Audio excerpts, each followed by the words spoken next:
Bonjour, bienvenue sur Objectif Math. Dans cet exercice, on vous demande de déterminer les cas d'égalité dans les inégalités triangulaires. Vous devriez maintenant mettre la vidéo sur pause et chercher à résoudre l'exercice par vous-même. Voyons ce que cela signifie. Considérons A et B deux réels. La première inégalité triangulaire nous permet d'affirmer que valeur absolue de A plus B est inférieure ou égale à valeur absolue de A plus valeur absolue de B. Nous devons trouver une condition nécessaire et suffisante pour que valeur absolue de A plus B soit égale à valeur absolue de A plus valeur absolue de B. De même, la seconde inégalité triangulaire nous permet d'affirmer que valeur absolue de A moins valeur absolue de B est inférieure ou égale à valeur absolue de A moins B. Nous devons trouver une condition nécessaire et suffisante pour qu'il y ait égalité. On commence par traiter le cas de la première inégalité triangulaire et on considère A et B deux réels. Si l'un d'eux est nul, alors on a bien valeur absolue de A plus B égale valeur absolue de A plus valeur absolue de B sans aucune difficulté. On suppose donc dans la suite que A et B sont non nuls. Les deux nombres valeur absolue de A plus B et valeur absolue de A plus valeur absolue de B étant des réels positifs, leur égalité se traduit de façon équivalente par l'égalité de leur carré. Le développement des identités remarquables fait apparaître dans chaque membre A au carré et B au carré que l'on simplifie, et il reste la condition équivalente A fois B égale à valeur absolue de A fois valeur absolue de B. Et ayant supposé A et B non nuls, on peut réécrire cette condition sous la forme A sur valeur absolue de A égale à B sur valeur absolue de B.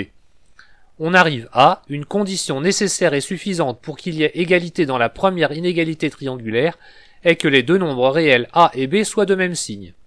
Et on peut inclure dans cette condition le cas où l'un des réels A ou B est nul en acceptant que 0 soit un nombre à la fois négatif et positif.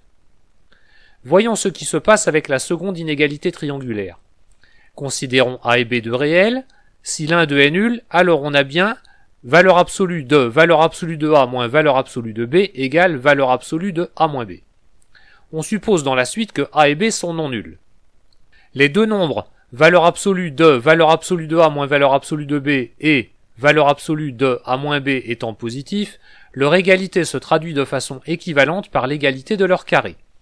Le développement des identités remarquables permet d'écrire, comme pour la première inégalité triangulaire, la condition équivalente A fois B égale à valeur absolue de A fois valeur absolue de B, ce qui permet d'arriver à la conclusion, une condition nécessaire et suffisante pour qu'il y ait égalité dans la seconde inégalité triangulaire est que les deux nombres réels A et B soient de même signe. Et on peut encore inclure dans cette condition le cas où l'un des réels A ou B est nul. Voici une généralisation aux nombres complexes que je vous donne sans démonstration. On se donne A et B deux nombres complexes.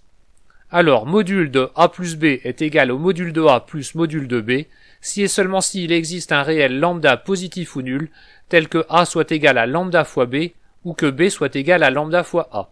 Ce que l'on peut traduire en A et B sont situés sur une même demi-droite d'origine O. Et on arrive à la même condition avec la deuxième inégalité triangulaire. Voilà, cette vidéo est terminée, vous pouvez me laisser des commentaires et me poser des questions. À bientôt sur Objectif Math.